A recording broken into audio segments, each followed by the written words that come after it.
I welcome the motion to establish the Commission of Investigation into the handling of historical child sexual abuse in both boarding schools and our schools generally, and I fully support it.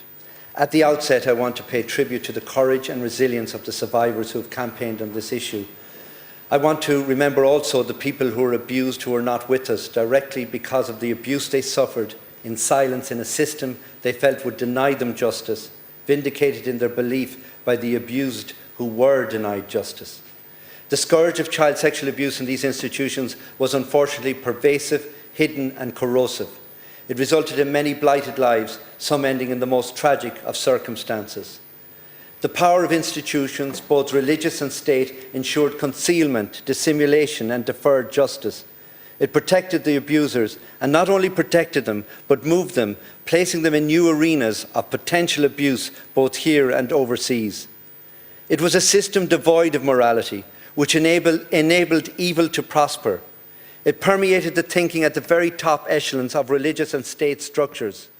It was an example of power corrupted, where the preservation of institutions was prioritised above all else, including the safety and well-being of children. It hollowed out the moral and ethical core of this state, a core that only began to re-emerge in the 1990s. There was an imbued cultural acceptance that authority knew best and that children were not to be believed. That culture was cultivated in an active protection of institutions. The level of cover-up was gargantuan, and it continued right up to the present day. Whilst many members of religious orders, themselves often conditioned or abused, were good people, it cannot be said their good outweighed the evil that was tolerated in their midst. Diocesan schools, both primary and secondary, must also bear responsibility. This is a deep wound for many good people of faith, but it does not change the reality that these organisations have time and again resisted scrutiny and accountability. The lengths some religious orders went to in protecting their financial assets has been truly monumental. The deal reached with the state in the early 2000s, viewed now with 2020 vision of hindsight, and that's being generous, appears to have helped many institutions avoid real accountability. Even with reduced liability, many of these institutions still did not meet their obligations.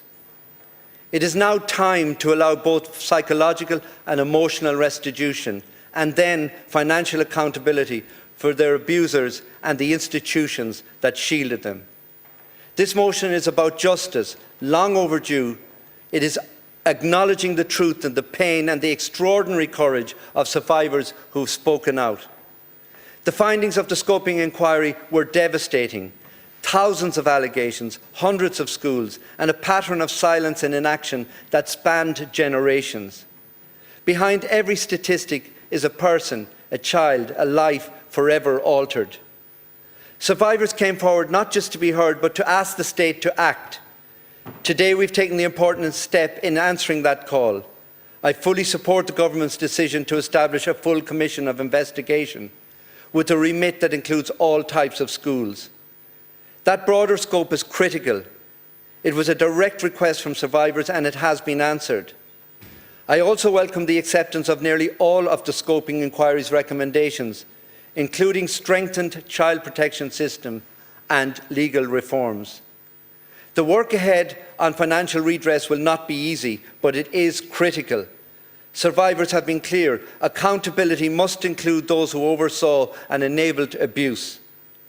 I welcome the government's commitment to explore every legal and constitutional mechanism to ensure that institutions are held to account and contribute meaningfully to any redress scheme. Just as important is how we support survivors today. I commend the government for ensuring clear information is available on how survivors can access counselling, report abuse and seek help. Services such as 114 and the dedicated Garda units are essential. This is not only about confronting our past, it is about safeguarding our present and shaping a just, compassionate future. One where the rights of children are never again subordinated to the protection of institutions. We owe that to the survivors, we owe it to the children of today, and we must get it right. Gura maithfidh.